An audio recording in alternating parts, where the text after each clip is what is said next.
Detroit Lions. Yeah, we'll be quick with this. Yeah, we might have to be a little speed quick with round. this team is not looking too hot. Let's start it off here. Would you consider drafting Jared Goff this year, even if it's as a backup? No. No shot. I will not even have him on any of my rankings lists. So he will be forgotten about and a thought in the not even the back of my mind. Yeah, just in the trash. He wasn't even a viable option when he had a better team in Los Angeles with. I don't get how his receivers did so good, but he was still so bad. He had a season, I think, where he was like viable starter, but yeah, he was not consistent enough. Definitely not going to have a good start when his first 5 opponents are the 49ers, the Packers, the Ravens, the Bears, and the Vikings. So yikes. He might be QB 50 after weeks 5. 5 easy. Yeah, not drafting Jared Goff. Got him at QB 28. Not touching him. No. That wide receiver core is ugly. I wouldn't even draft him on T-God's team. Thank you. It means a lot. You're welcome. All right. Looking at the rest, there are some interesting pieces here. So where do you have DeAndre Swift ranked, and what do you think his ceiling is this year? I have him at 11, but I think, I was like, okay, he's going to be the bright spot of this team. But, now I'm thinking about it, the addition of Jamal Williams, it's going to push him down a little more. And just that team isn't so great. They did get Penei Sewell, I think, in the draft, the lineman. So for what that's worth, but I don't know. I think I'm moving down Swift. His ceiling is all right. And when they it's all right, not a number. after picking up Jamal Williams, they also they interviewed Todd Gurley for a position, so they look like they're going to be like a committee. So they're not going to be just one guy. Either way, it was going to be Jamal Williams and Swift. Now it could have been Jamal Williams, Swift, and a third guy. So I don't know. Yeah, I like Swift. Go ahead, Matt.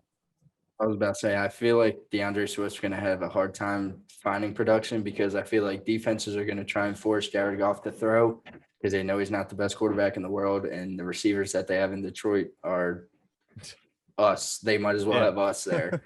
So I think they're just going to pressure, bring a lot of blitzing. And, I mean, if DeAndre Swift can do it on his own, I'm not doubting him, but I'm just saying it's going to be very tough for him to see some production with that team around him. I think he might catch some passes, though. In 2017 and 2018, Jared Goff, looking at Gurley, 87 times and 81 times. So he'd be doing that. Hopefully it's not for the game-winning touchdown. Now he has. Yeah, he did drop that. But, yeah, now he has I'll get into Swift in a little bit, but he does have – I don't even know where I was going with that train of thought there.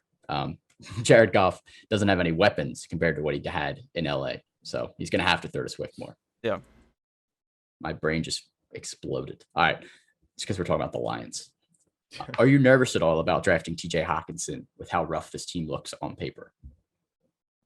I'm not really. No, he's going to be – I think he'll be a top 5 tight end. Yeah. Number 5.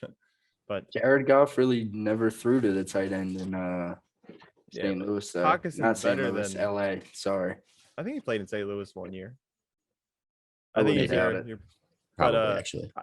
Hawkinson's way better than Higbee or Gerald Everett, as much as I like him. I think he's the best receiving guy on this team. I think he'll be looked at often. Yeah, you're just going to see a ton of volume. So I don't think you have to be scared. I mean, there's probably going to be a couple of weeks where this team just does absolutely nothing. Might put up a donut as a whole, and that's going to hurt a little bit. But other than that, Hawkinson's going to be a volume monster. So that's what you want in fantasy. That's another thing with Swift. Like they could just be a lot of low scoring games, or they're just not scoring a lot, so they're gonna be down. Hawkinson could be the guy on the Lions you'd want besides Swift, because they could just be throwing to Jamal Williams. He's the receiving back. Well, they both are, but I don't know. Yeah, for sure. So cap or no cap, getting into this, continuing TJ Hawkinson talk.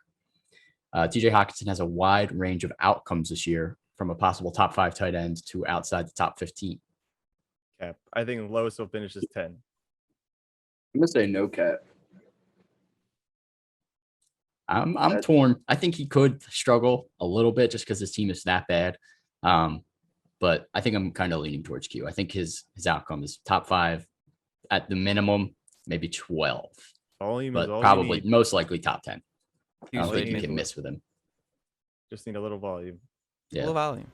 There's just going to be too much volume for him to not get that much compared to all the other tight ends. Like tight ends don't see enough volume. He might get the most targets out of all of them just He might because ask there's for him no to one cut else to back. throw to. Might be eating too much. Cut back on the volume. Too loud. All right. No one in this wide receiver core should be drafted in general. None of them will finish top 50. No cap. cap. Or No no cap. cap. No cap. cap. dude. Not even worth talking about him. Yeah, no cap. Move on. No cap. I agree. If there's one I'd like, it would be the rookie, Amon-Ra St. Brown, I think his name is. And that's only because we don't know if he's Yeah, that's good or only not. because he's a rookie, I feel like. Yeah, exactly. That's the only reason I would feel that way. Tyrell Tyrell Williams is Williams. good for about 5 plays. Yeah, he's done for it's the like year. one game. Exactly the same thing for 175 Rashad yard Perriman touchdown. too. So, yeah, it's scary. Scary hours for the Lions wide receiver core. Yeah. All right, last cap or no cap, Jamal Williams will cut into DeAndre Swift's workload more than AP did last year. And AP had 168 touches. Cap or no cap? Yeah, that's no cap because AP is a lot older than Jamal Williams, and Jamal Williams did amazing on the Packers with Aaron Jones, sometimes better than Aaron Jones. So I think he'll definitely be cut again, and cutting it a lot more than AP did. I agree with you there, Q. I don't want to agree, but I do. Yeah, it's close. Swift really didn't get that much work last year. So Swift had, I think, 50 less carries than AP had. But obviously he had Jeez. more receptions.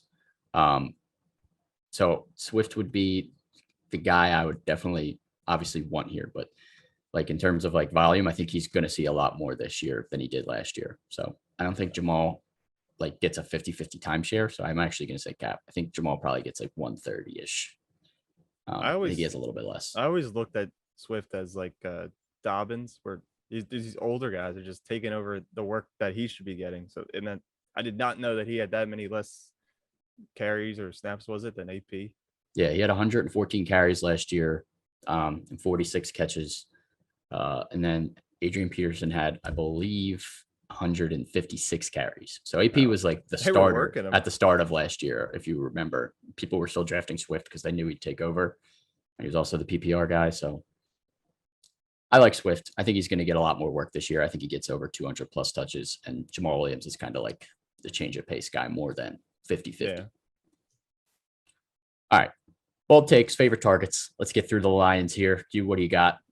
I don't have a favorite target on this team, and my take isn't so bold. I think Jared Goff finishes outside the top 30 quarterbacks.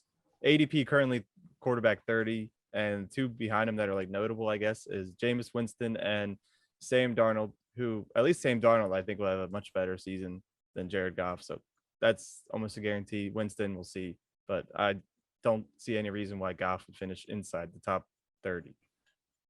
Yeah. I agree. Definitely show. agree there. All right, you guys, what do you got for us? All right. Certainly not bold, but the only rosterable people on this team are Swift and Hawkinson. If you're drafting anyone else on the Lions, you're messing Hey, up. I'd be with you. Yeah. You don't want to do that. And I also want to add a little note here that last season, 26% of like the plays, every single play that they had, 26% of them either went to Swift or Hawkinson. And now there's no Marv and no Kenny. So that number is only going to go up. It's going to be 100. And if they win games, they're gonna have no kneecaps because their coach is Dan Campbell. Isn't he the kneecap guy? And they're going to have scoliosis from carrying the His team. first interview, he talked about ripping kneecaps or biting Yeah. kneecaps. Oh, Yeah, he's a wild boar, dude. This whole team is a wild card with him as the coach now. So I don't know what's going to go on. They went from Fat Patricia to this Dan Campbell. Yeah, he is bulky and he's full of energy. This team is going to be very different from last year, but I still think it's going to be just as bad. All right, Matt, what do you got? All right. I'm going to keep mine plain and simple, short and sweet.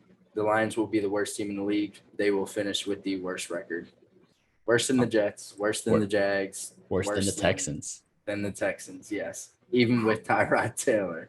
I need to see Texans Lions game Texans Lions would be On Texans- Thanksgiving. Texans, Jets. Please. Sunday night.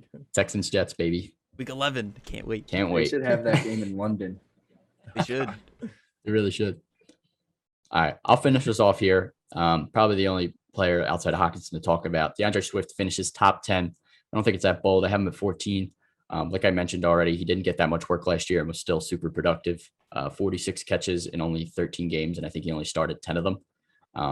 So DeAndre Swift is going to be the featured back here, most likely. Jamal Williams is obviously going to be mixed in, like we mentioned, but I think he's going to have at least 60 plus catches. Goff's going to have no one to throw to. I don't think the wide receivers are going to be able to get much separation. So I think there's going to be a lot of dump offs to Swift, a lot of different ways to try and keep Swift involved in the offense.